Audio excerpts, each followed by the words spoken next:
Hi guys, today I'm going to show you how to make this beautiful flower and butterfly spring pendant. I have it in a really pretty mint green here.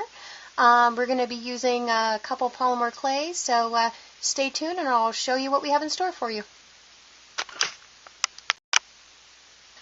Hi guys, today I'm going to show you how to make a pendant out of using epoxy clay again, but this time we're going to use these really neat, they're polymer canes.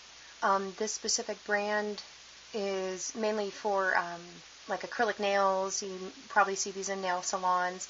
They come in a lot of different shapes, colors. They have flowers, bugs, all sorts of fun things. So we're going to be using these. And just so you know, these polymer canes are actually really cool crafting tools. You can use them for a lot of things besides the project that I'm going to show you here today. Here's one that I did previously. I'm actually going to be showing a tutorial on this one to come. This is a UV gel that I had set the pieces into, and you see they kind of make a really pretty design. I went with butterflies and flowers, but there's lots of different things you can do with them. You can even accent, again, your put them on picture frames. You can use them to accent pictures inside your scrapbooking. They're really kind of a neat, fun way to add a little bit of pop of color. There's a couple of ways you can buy these. The ones I'm using today are strictly, they're pre-cut, pre-formed. The other way you can buy these is in this big, usually buy these in lots. They come in these tubes, and they really are just the full complete canes. You would need to cut them down. Just for ease of the project today, though, I'm going to use the already pre-cut ones, because those can get a little difficult to cut at times. So for this project, you are going to need some type of epoxy clay. I'm going to be using my Quick Steel again. However, you can use Martha Stewart or any one of the other epoxy clays out there. The project will turn out just fine with it. I'm going to be using my diamond glaze again for my color medium. I'm using my pigment powder. This specific one is the Pearlex mint green pigment powder. You'll need some type of mold. I'm using a mold in which I created, which is a semi-round mold. However, there's plenty of molds out there. If you do like this mold, at the bottom of the tutorial will be a link to it. You also need a head pen. I have a head pen here that I cut down. I like to reuse my head pens or try to use as much of them as I can, because I tend to make a lot of pendants and I make a lot of mistakes. So this one is just a little piece of a head pen that I cut down. At the end of it, at the end of the tutorial, I'm going to bend this over, make the little loop so it'll hook onto a necklace for us. So if you want to use the ones with the eyelets in it, that's fine. If you want to use just the straight head pens, you can use those. It doesn't really matter. You also need something to mix your pigment powder and your diamond glaze onto. And if you're going to reuse your head pens like I do, you're going to want some type of bending tool. I have my pliers here. You'll also need a paintbrush for the diamond glaze application. Okay, so we're going to go ahead and get started. Okay, what we're going to do is go ahead and open up our epoxy clay.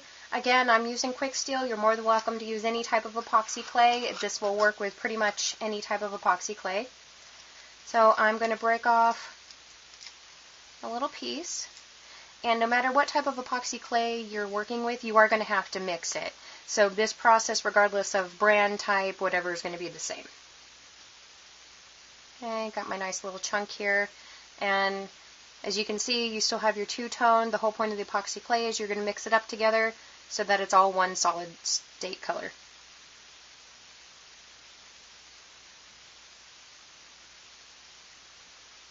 Okay, you can see the color is already evening out. You still have some stratus in there. I'm going to mix a little bit more. I'll kind of roll it occasionally just to make sure that I'm getting all the way in there. You don't want to leave soft spots. It'll kind of mess up your piece in the long run. Okay, so that's all nice and evenly mixed up. Now I'm using this semi-round mold here, so one of the things I am going to do is kind of fold it into a half circle. It's just going to make it packing into this mold a little bit easier. And what we're going to do is just press it in.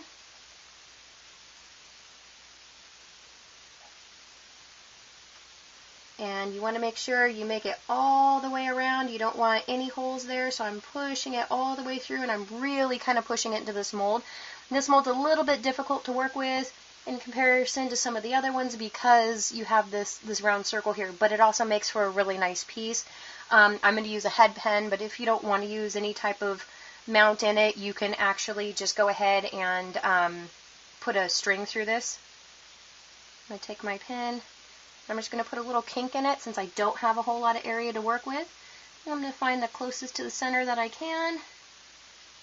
And we're just going to go ahead and set it in there. We're going to end up bending this later, so it's not going to matter if we how we mount it in, as long as it's just as close to center. So we're going to go ahead and let that sit. It'll take probably about 3 to 5 minutes before we're going to be able to work with it. Okay, so it's been about 5 minutes and our epoxy is set up. You can hear that it's hard. This still is going to continue to have the chemical reaction. It will for, I believe, about the next 10 to 15 minutes, but at this point it is hard enough for us to go ahead and work with. So I'm going to go ahead and demold this. The silicone molds are pretty cool because you can grab them by the side and just flip them up here. You want to be careful. You can, at this point, still break the piece because it is still curing. So you really want to gently ease it out. But as you can see, it formed a really nice solid piece that mirrored the image of my mold. Okay, and I have my head pen in there.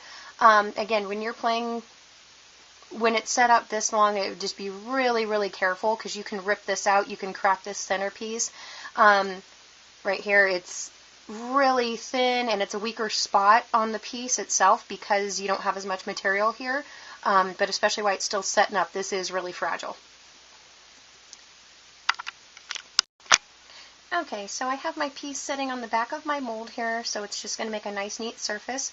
What I've done here in this cup is I've taken some of our diamond glaze right here and poured it in the corner along with my mint green Pearl-Ex powder.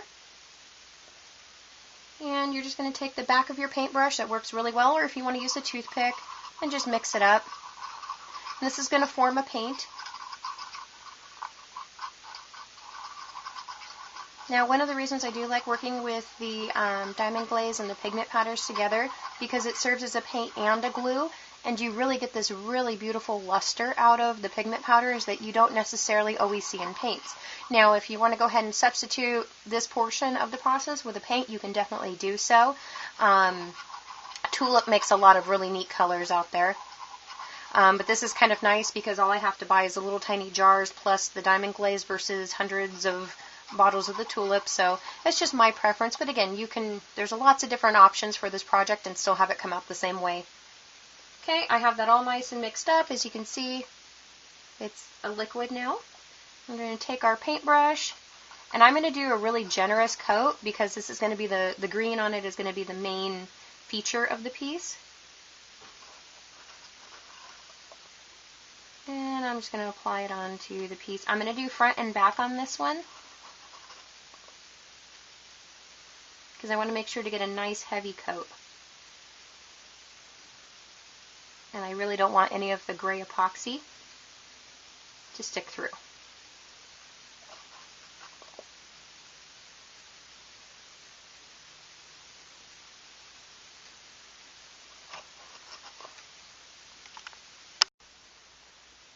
Okay, I have my piece here. I've got it all nice and painted up, front and back, as well as the inside of that semicircle there. Now I want to tell you guys just like a little bit of a heads up, because the particular color of clay I'm using was so dark, I did have to use a few more coats, but in order to keep the video a little bit shorter, I decided to do that off camera. But it did take probably about 4 or 5 coats, whereas most all of the other projects usually take about 1, maybe 2 at the most. But the color difference was just so drastic that it did take a little bit more, but although it still came out really nice. So I'm going to go ahead and let this set up, and we're going to get started with laying all of the polymer clay pieces on here in just a few minutes. This is going to take about maybe 3 to 5 minutes to dry enough for me to be able to handle it. Okay, Okay, our semi-round piece has dried up with the diamond glaze on it. I went ahead and I picked out some of these polymer clay canes since they are so small. I tried to get them picked up and decided on before we started the video here. But essentially what I'm going to use today are these butterflies and these mix of flowers, kind of look a little Hawaiian flower. I think it's going to look nice with that green. Going to give it a little bit of spring color to it. So I'm going to lay these out onto the piece. And some of them we're going to overlay, some of them I'm going to leave free flying, even the flowers, some of them I'm going to stack. We're just going to kind of have fun and see what happens. So let's go ahead and get started. Here's our piece.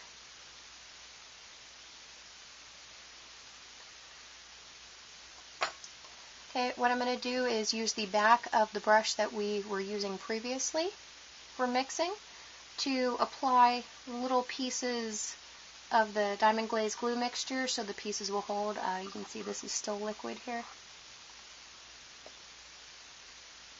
Okay, I have a pair of tweezers. You can do them by hand. This just it makes it worlds easier. Let's start off with the pink. I'm going to do my flower section first. I think I kind of like a flower there.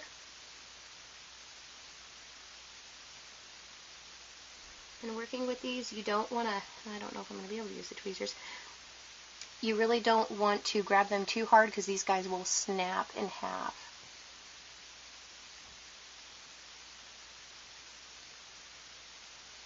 Okay, there's the first one. Yeah, I think I'm going to fork over the tweezers to make this a little bit easier. Okay. Do the next one. I'm going to dab it right next to it. I want to make this look like a little garden going on here, where butterflies usually hang out.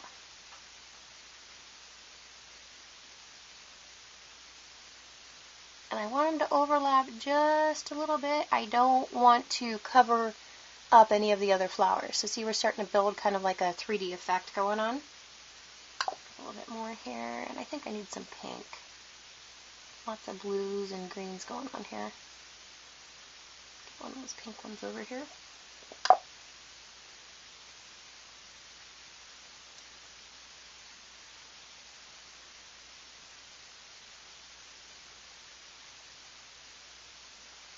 Right, we're starting to build a nice little layer again. And we're going to continue this process of laying these down. I have these in my pack. I have these little, they're 3 flower sets. They're really hard to get on camera here, but it's 3 flowers with a leaf, and I want to add a little bit of green to mine. So I'm going to go ahead and place this on here, and we're going to tuck it down in this corner, like so.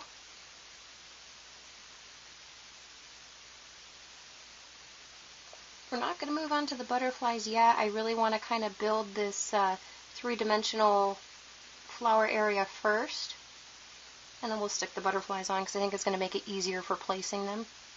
And I'm using all sorts of different colors. I have some white flowers in here. I have some blue ones, even some of these kind of neat teal ones. I really just am trying to get a lot of spring color on there.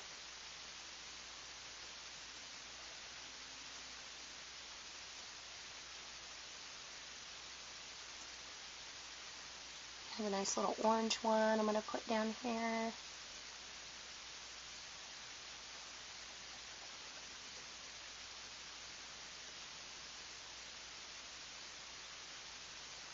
And in order so there's no funny kind of areas, I'm actually using the same color diamond glaze that we used to paint the piece with.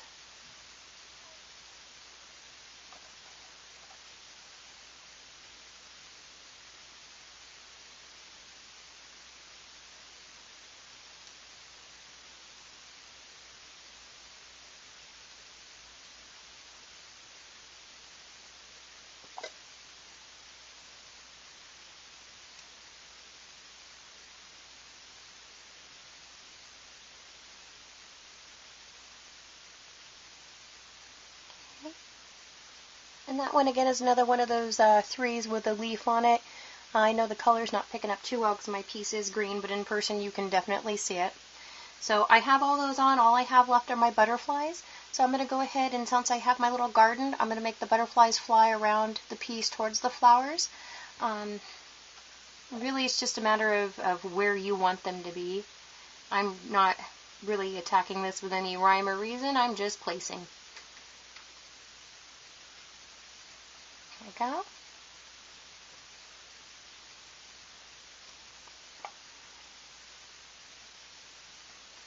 And I'm choosing that all my butterflies are going to go in different directions. I don't want, I mean, I know it's a piece, but don't want it too staged. So I have some that are going to be flying up, some that are going to be flying down, some that are going to be going to the left, some of them are going to go to the right. I mean, it's really, if you see butterflies in the garden, they're not all flying the same direction. But if you want to make them fly all the same direction, not a problem. You can definitely do anything that you like. Okay, I'm going to put this guy close to my flowers. And, you know, I'd initially pulled off 5 of these, but my piece is already getting kind of full and I don't really want to overdo it, so I'm going to go ahead and just put one more on, and I think I'm going to stop with my butterflies.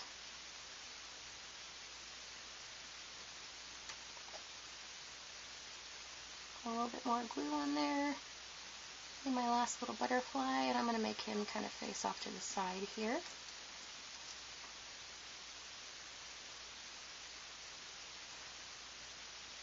There we go. They're all nice and laid on there. I'm going to use some of my diamond glaze to go over these to protect them, because they are really fragile. They do stick up from the piece to give it a nice three-dimensional look, but they're unless you put something on to protect them, they're going to be really easy to knock off. There we go. So what I'm going to do from here is lay my piece down flat, take my diamond glaze, which I have here. I'm just going to go over all the little flowers that I laid in place, and this is going to bubble at first and it's going to turn nice and murky. Don't worry, it will dry clear. I am going to put a heavy coat on it because I really don't want these little guys to get damaged. Initially, my initial thought was to do just the pieces themselves, but I think I would rather have the dome effect go all the way around. So I'm just going to put this on here and drag it, and on this process it is going to run.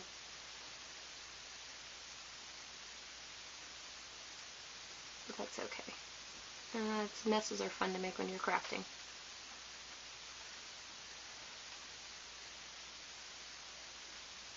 Okay, got everything nice and covered. I'm going to go ahead and let that rest, and I'll get a couple of close-ups of the piece once it's finished drying. Okay. The diamond glaze has dried around all of our beautiful little polymer clay cones here.